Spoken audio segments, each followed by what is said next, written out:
আসসালামু আলাইকুম।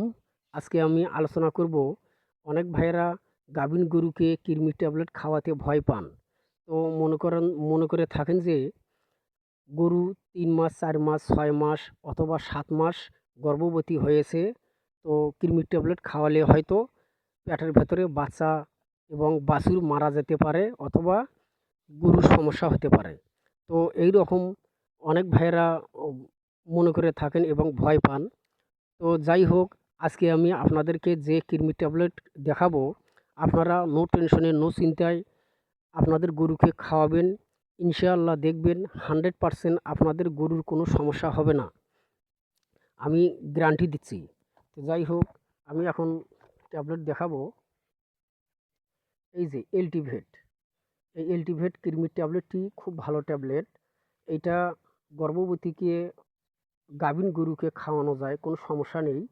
এটা হলো লিভামিসাল ও ট্রাইক্লোবেন্ডাজল গ্রুপের ট্যাবলেট। তো আপনাদের গরু যদি ৭৫ কেজির নিচে যদি ওজন হয়, তাহলে আপনারা এলটিভেট একটি ট্যাবলেট খাওয়াবেন। আর যদি ৭৫ কেজি পার হয়, মনে করেন ৯০, ১০০ এইরকম ওজন হলে আপনারা এলটিভেট ২টি ট্যাবলেট খাওয়াবেন। এক কথায় ৭৫ কেজি থেকে ১৫০ কেজির মধ্যে হলে তাহলে আপনারা এলটিভেট ২টি ট্যাবলেট একবারে খাওয়াবেন।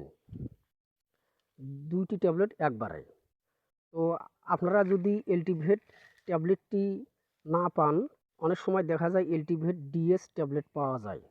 এলটিভেট ডিএস ট্যাবলেট আপনারা একটি ট্যাবলেট খাওয়াবেন ৭৫ কেজি থেকে ১৫০ কেজির মধ্যে ওজন হলে।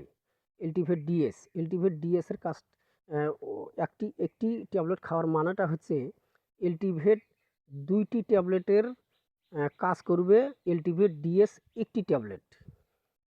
এই কারণে আপনারা এলটিভেট ২টি খাওয়াবেন আর এলটিভেট ডিএস একটি খাওয়াবেন। তো এইটা খাওয়ার নিয়ম হচ্ছে, নিয়মটা আমি বলবো।